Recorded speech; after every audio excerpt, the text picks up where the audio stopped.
Hello student, ये video मैं उन स्टूडेंट्स के लिए बना रहा हूँ जो आने वाले टाइम में डॉक्टर बनने वाले हैं और साथ ही साथ अभी आप लोगों ने 12th का एग्जाम दिया है और नीट का एग्जाम भी आपने दिया होगा। बहुत अच्छा स्कोर आया है आपका और अगर स्कोर अच्छा आया है तो आप एमबीबीएस के लिए भी जा सकते हैं और वेटनरी के लिए भी जा सकते हैं। दो ऑप्शंस अवेलेबल है आपके पास में। अब देखिए, इसके अंदर जो डॉग लवर्स हैं या फिर अपन बोल सकते हैं जो एनिमल लवर्स हैं, इसमें सारे एनिमल्स कवर होते हैं, वो लोग इस वेटनरी वाले ऑप्शन को चूज कर सकते हैं। बहुत अच्छा ऑप्शन है, इसमें बहुत अच्छी अच्छी कैरियर अपॉर्चुनिटीज मिलेगी, बहुत अच्छा पैकेज मिलेगा और फ्यूचर ग्रोथ बहुत अच्छा है इसके अंदर। अभी अपन लोग डिस्कस करने वाले हैं veterinary, what is veterinary doctor, veterinary doctor क्या करता है, कैरियर अपॉर्चुनिटीज क्या क्या मिलेंगी इसमें, सैलरी क्या मिलेगा इसके अंदर, इंडिया में क्या सैलरी है और अब्रॉड में क्या सैलरी मिलेगा आपको, गवर्नमेंट कॉलेजेस क्या चार्ज करते हैं फीस, प्राइवेट कॉलेज क्या चार्ज करते हैं, पूरा डिटेल में डिस्कस करेंगे। कहां एडमिशन लेना चाहिए, कितनी फीस पे लेना चाहिए, स्कॉलरशिप कितना मिलेगा, कम से कम बजट में कौन सा कॉलेज मिलेगा, इसको अपन बिल्कुल डिटेल में डिस्कस करने वाले हैं। चलो शुरू करते हैं। अब देखिए, एक वेटनरी डॉक्टर करता क्या, what the veterinary doctor will do. तो वेटनरी डॉक्टर बहुत सारे काम करता है। डायग्नोस्टिक का काम है, उसका ट्रीटमेंट का काम है, सर्जरी का काम है, प्रिवेंशन क्योर का काम है, इमरजेंसी केयर के लिए आपका जो एनिमल वेलफेयर हो गया, क्लाइंट एजुकेशन हो गया, ये सारे काम को करता है। जैसे अगर अपन डायग्नोस्टिक की बात करें तो एनिमल्स का एग्जामिनेशन करना है, उसका एक्सरे करना है, ब्लड टेस्ट करना है, उसमें वो काम करेगा। अगर मैं ट्रीटमेंट की बात करता हूं तो यहाँ पे वो मेडिसिन वगैरह जो देगा वो देगा आपको, प्रोवाइड वैक्सीनेशन, वो बहुत इंपॉर्टेंट है क्योंकि वैक्सीनेशन वगैरह अपन देखते हैं डॉग्स वगैरह को रेगुलर बेसिस पे अपने को देना पड़ता है। सर्जरीज हो गई, जैसे रूटीन सर्जरीज, कॉम्प्लेक्स सर्जरीज, ये सारे काम वो करेगा। उसके बाद प्रिवेंटिंग क्योर, वैक्सीनेशन वगैरह हो गया। उसके बाद में इमरजेंसी केयर के लिए वो जो काम करेगा, जैसे इमरजेंसी केयर में किसी को किसी एनिमल को कोई प्रॉब्लम आ गया तो उसका लाइफ सेविंग कैसे करना है, इमरजेंसी में कैसे लेना है उसको। एनिमल वेलफेयर में, जैसे जो एनिमल वेलफेयर ऑर्गेनाइजेशन होती है उसमें वो काम करेगा। उसके बाद में क्लाइंट एजुकेशन हो गया, जो भी आपके क्लाइंट्स होंगे जो डॉग रखते हैं, जो भी पेट रखते हैं, उनको क्या खिलाना है, उनको कैसे रखना है, उसके ऊपर डिस्कशन करेगा सारा का सारा। अब देखिए, मेन चीज इसमें आती है कैरियर अपॉर्चुनिटीज।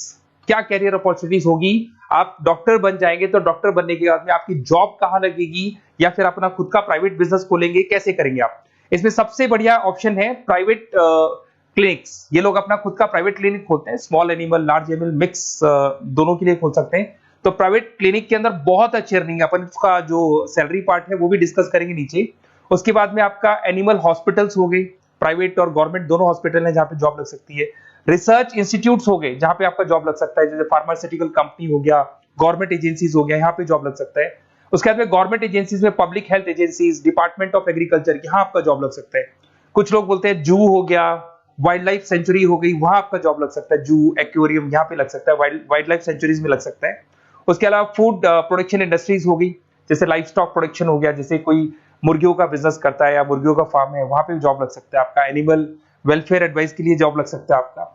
कुछ नॉन प्रॉफिट ऑर्गेनाइजेशन होती है जो एनिमल्स के लिए खुली हुई है और उनका ऑब्जेक्टिव होता है कि कोई भी अगर एनिमल के साथ कोई प्रॉब्लम है तो वो लोग सॉल्व करते हैं उसको, उसका कोई चार्ज नहीं है, वहां आपका जॉब लग सकता है। उसके बाद में पेट और फूड न्यूट्रिशन, क्या खिलाना है, जैसे आपने सुना होगा डॉग्स को पेडिग्री देते हैं अपन, वैसे कौन सी चीज खिलानी चाहिए, क्या नहीं खिलाना चाहिए, उसकी जो जितनी मेडिसिन बनेगी या जितने फूड बनेंगे वहां जॉब लग सकता है आपका।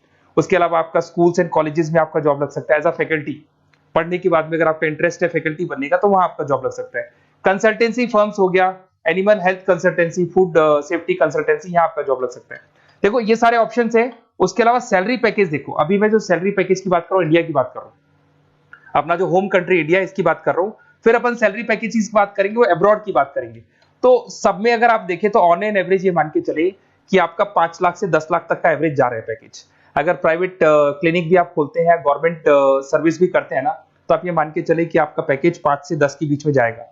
उसके बाद रिसर्च इंस्टीट्यूट में भी यही मिलेगा आपको, जूस वगैरह के अंदर आपका यही 5 से 10 लाख के बीच में मिलेगा। फूड प्रोडक्शन इंडस्ट्रीज है, नॉन प्रॉफिट ऑर्गेनाइजेशन है, तो ऑन एन एवरेज ये मान के चलो 5 लाख टू 10 लाख, तो एज अ फ्रेशर आपको एक्सपीरियंस हो जाएगा तो पैकेज बढ़ जाएगा। कंसल्टेंसी फर्म से यहाँ लग सकते हैं। बट अगर आप अब्रॉड का प्लान कर रहे हो ना, तो अब्रॉड के अंदर तो ये मान के चलो कि आपका जो सैलरी है उसके अंदर बहुत जबरदस्त मल्टीपल इंक्रीमेंट होने वाले हैं।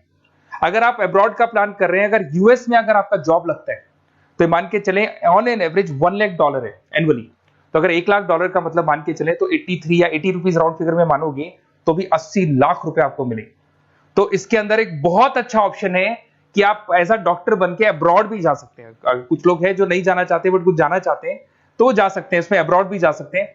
उसमें यूएस है, यूके है, ऑस्ट्रेलिया है, कनाडा है, जर्मनी है, बाकी और बहुत सारी कंट्रीज है जहां पे बहुत अच्छे अच्छे जॉब लगेंगे। ऑन एवरेज मान के चलो 80 लाख, 70-80 लाख रुपए आपको साल के मिल जाएंगे। ये सारे ऑप्शंस हैं। अब मेन चीज पे आते हैं। देखो सीधी सी बात है, अगर इसको करना है तो उसको करने के लिए नीट में स्कोर कितना चाहिए, गवर्नमेंट कॉलेज क्या मांगेगा, प्राइवेट कॉलेज क्या मांगेगा। अगर मैं गवर्नमेंट कॉलेज की बात करता हूं तो नीट में मिनिमम 450 का मार्क्स चाहिए आप। अगर नीट में 450 मार्क्स नहीं है, प्लस आपका 12th में 50% कंपल्सरी, फिजिक्स, केमिस्ट्री, बायो से होना चाहिए, 50% होना चाहिए, और साथ के साथ नीट के अंदर 450 मार्क्स चाहिए। 5.5 साल का कोर्स है।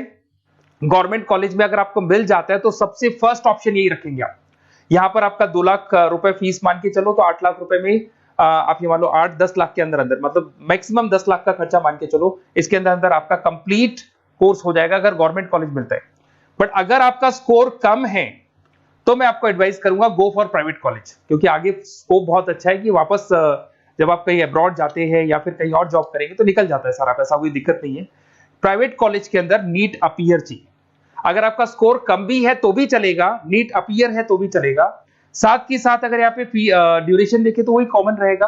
बट प्राइवेट कॉलेज में फीस बहुत हाई है। देखो आप 5.5 से लेके 7 लाख पर एनम मान के चलो तो पूरी फीस मान लो कम से कम 30-35 लाख के आसपास फीस बैठती है आपकी। अब इसमें हॉस्टल भी इंक्लूड नहीं है, हॉस्टल का अलग से चार्जेस लगने वाला है आपका। अब मैं जो आपको बताने वाला हूं उसको ध्यान से सुनना। प्राइवेट कॉलेज में बहुत सारे कॉलेजेस हैं जो लोग स्कॉलरशिप पे एडमिशन लेते हैं, बच्चों को पता ही नहीं उन कॉलेज के बारे में। वहां पर हॉस्टल भी इंक्लूड हो जाएगा, स्कॉलरशिप भी मिल जाएगा, और बहुत मिनिमम फीस में आपका एडमिशन हो जाएगा। इतना फीस आपका लगेगा ही नहीं, आप ये मान के चलो।